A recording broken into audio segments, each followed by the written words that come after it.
tonight. We are still expecting more people, and we are not going to wait. We are going to commence the show as planned. And I assure you tonight that you are going to really enjoy your time out here. This is the Melbourne International Peace Concert, a multicultural event, and this is the season 2 of the concert. Melbourne Peace Concert is to promote peace, to discourage lawlessness, to discourage violence, and to support our community to make sure we continue to live in peace and harmony. And tonight, we've got a whole lot of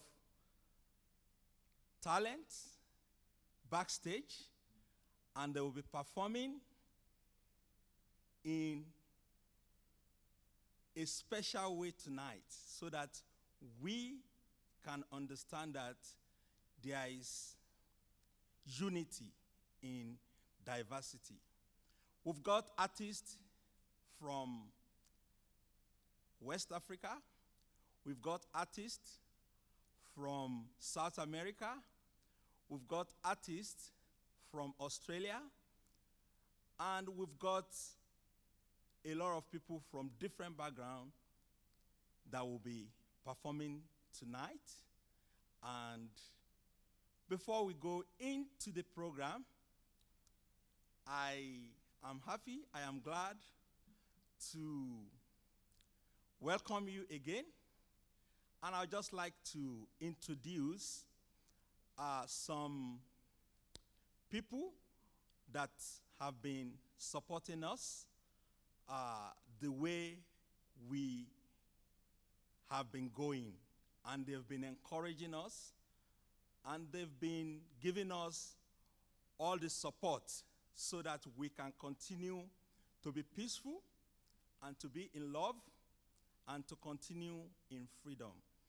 You will agree with me that Australia is the best country in the world. Thank you, yeah. I'm saying this because we enjoy peace, love, and freedom. If you have ever been to a place, a country where there's war, you will know that this country is really blessed. We are here today. We don't have military men guiding us. We are safe, and we are going to be happy. So I want to use this moment to really appreciate all of you for coming. Please, can you make some noise and put your hands together for yourself? Woo! And I assure you, yeah, thank you, Australia. I assure you that tonight, we are going to all enjoy ourselves. And please, if you have your camera, phone, or anything, just keep taking photos of the artist. We want you, yeah, thanks. Take photos and tweet and put the hashtag Melbpeace. Melbpeace. And I must also acknowledge that for the fact that this country is the best country in the world, I want to also acknowledge that Melbourne is the best livable city for the 5th time in a row. Isn't that wonderful? Thank you so much. And I welcome to this place our own acting mayor of Wyndham Council, CR Gupta Gautam, for coming here today again. He was at the first Melbourne international peace concert, the first ever here in Melbourne, Australia, on Easter Good Friday. And he supported us. He invited a lot of people. Please, can we make some noise and put our hands together for him again? Yes. I know some of you are there now. You are seeing me. I can't see you. I'm just here like a blind person. I'm just seeing dark.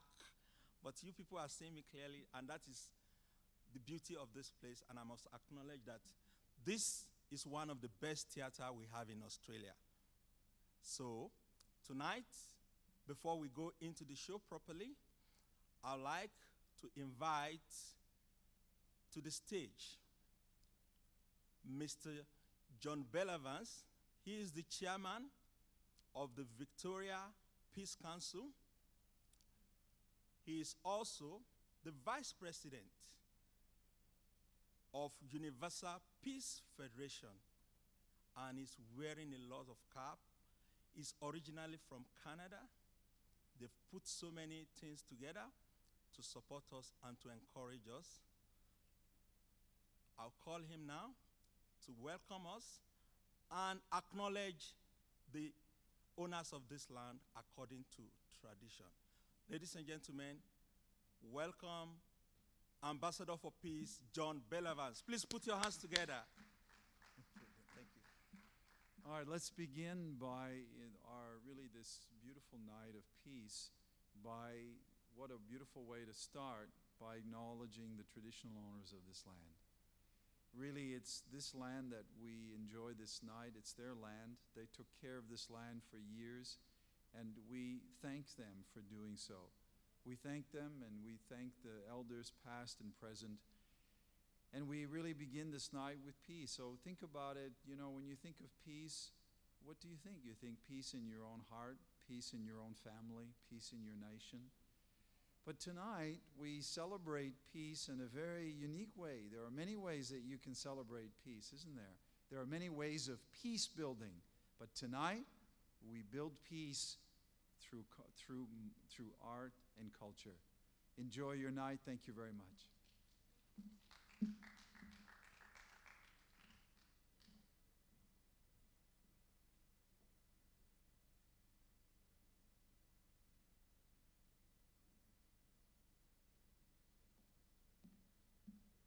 Thank you so much for that warm welcome, our Ambassador for Peace, John Bellavance. And now we are going to move on. And we are going to be going straight into the next performance. But before we go straight into the next performance, we deem it fit to just invite to the stage our acting mayor to just welcome you, because we are in his territory, we are in his zone, and we are covered. And just to tell us how he feels today and what today is going to look like, please welcome our acting mayor, Gupta. Please put your hands together.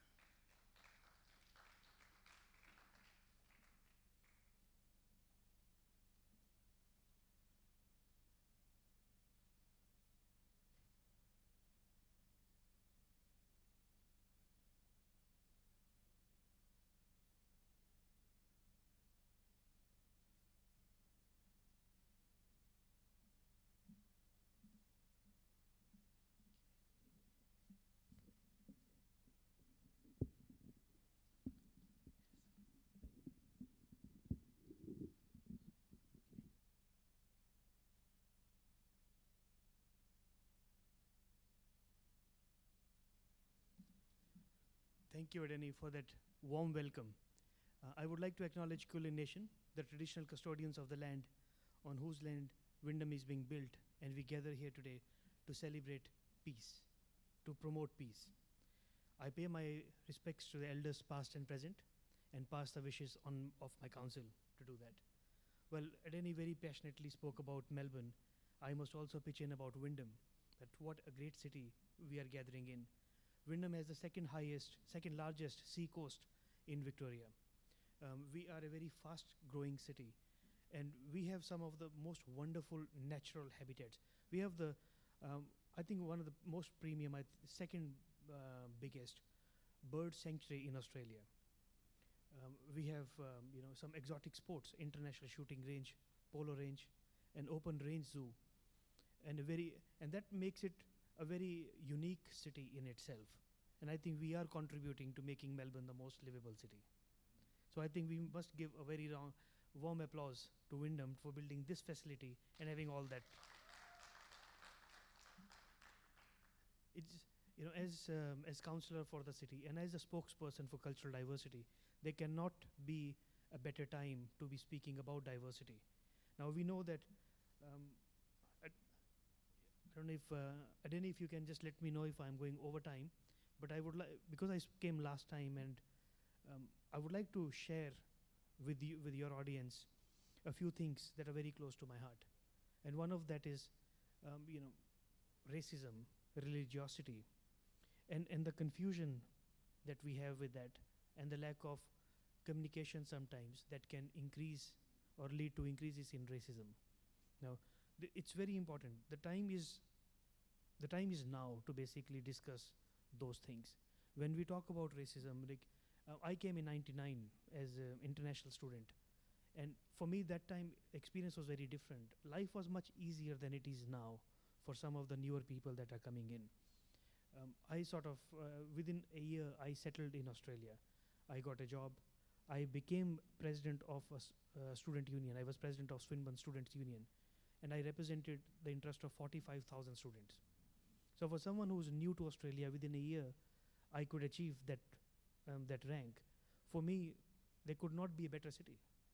So for me, when people talk about Australia being intolerant, I always used to challenge them. I said, no, please reconsider that, because Australia has embraced me, has accepted me, and in a sense, in a very short duration, elected me. But then in the past few years, I've seen since 2008, 2009, we saw a large influx of people from Indian subcontinent, from African subcontinent coming here, and things have started changing. We have seen increased violence on our streets. Now, that sort of led to more physical manifestations of inert racism. So the racism was, in a sense, so that was racist. There were a few racist attacks on our streets, which gave us very bad name. And it's very important that we have these kind of concerts, these kind of focused groups, these kind of focused meetings that continue to challenge those standings. We have seen the attitudes within our police force. We have seen the attitudes of within our legislative assembly, within our law framework, our legal framework, where people of African heritage, for example, have been particularly targeted in some instances, or some other minority groups have been targeted. So I think it's a great amount of work has been done. Wyndham has started Racism It Stops With Me campaign that in particularly targets these kind of behaviors and attitudes across the city. We are very proud that we are working with a number of private groups, a number of for-profit groups, not-for-profit groups, including Werribee Tigers as a local footy club, to send a very strong message that we collectively stand against racism of any kind. Now racism has become a bit more sophisticated, where people are not being attacked on the streets, but they have been kept out of jobs, they have been locked out of jobs, they have been, it's manifested in a way where, for example, day before yesterday it was announced that in a leaked email by ANZ, the CEO of ANZ thinks that Indians are dodgy. And he's still the CEO. There's no action on that CEO. Now imagine the impact of that kind of statement and his business dealings when he's dealing with other business people of different backgrounds. Today there was an article in one of the political parties, I think it's Australia First Party, who actually wrote that Councillor Gautam Gupta, through his multicultural policy, is trying to socially re-engineer Wyndham. Right? So when you hear all those kind of things, you think that racism is not on the streets, as we say. When I go to buy my bread, that's not racist, but racism is when I apply for a job. I may not get an interview. When I get an interview, I may not get selected. And there will be 101 reasons why not to employ me, right? Or someone else. And I think this is really disturbing. And we have to work hard. This is a work in progress, and I want to applaud and acknowledge the work done by state government. Minister Robin Scott last week announced a respect program where they have a blind CV system where people will be able to apply for government jobs, and there are, I think, 20 organizations that are the program is being trialed in. So where their names and their identities will be taken out, their name, gender, age will be taken out when they're applying for a job. So I hope that with that, employment and participation in economic activity will increase for everyone involved in the process. And I think we should all embrace it and support it. Another thing very close to me, and which I've worked we have been working very passionately about it for the last 3 years, is the increase in religiosity. That necessarily is not bad, because religion, I think, is very good. It gives us a moral compass of sorts. So if you look at being a Christian, it's very important to understand the commandments, or the good deeds and the bad deeds, and it's life will be much better. I think the world will be a better place if we do understand that it's bad to don't lie, don't steal, don't cheat, don't be lazy, work hard, love your neighbor. I think all good characters. I think we are missing some of them, but I have no issues with that. I think it should be promoted. But where I do have a problem is that sometimes the increase in religiosity is creating sections of disaffect. So basically what I'm saying is they are creating pockets of isolation where people are bonding and sitting together with just a very narrow group of people, and they are not seeing the wider community. So basically that everything they're doing everything, but they're not loving their neighbor. They don't want to know their neighbor. And that, I think, is the problem. So we have increase in radicalization of some sections of some religious entities. And I think we need to be open about that. We need to be very balanced about that. And so we have interfaith net. Am I running out of time? No, you're okay, sir. Okay, thank you. So we have an interfaith network with which we work very closely with that network. We want to increase that because we believe that it's important to give opportunities to people to practice their religion, but at the same time understand that we have a uniform civil code. We have universal laws that applies equally to everyone. So when it comes to discussion about things that we are not comfortable with, that I, in my religious practices, I'm not comfortable with, I have to accept, not tolerate. So to take them from tolerance to acceptance, that journey is a process in itself. And I think I'm very proud that Wyndham last year we received National Award for Good Governance, and this year we got Excellence in Multiculturalism. So we got award for that. So we have created models where we are talking about how to bring communities together.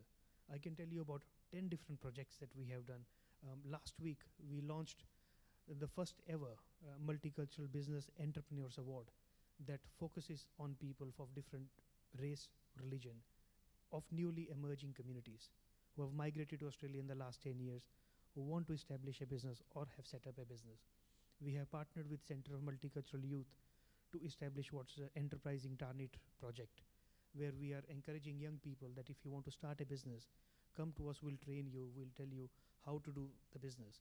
Because we know that when people come to this country, they have talents, because majority of the people migrating are actually not refugees. Refugees are less than 5%. 95% are skilled migrants, but their skills are not used.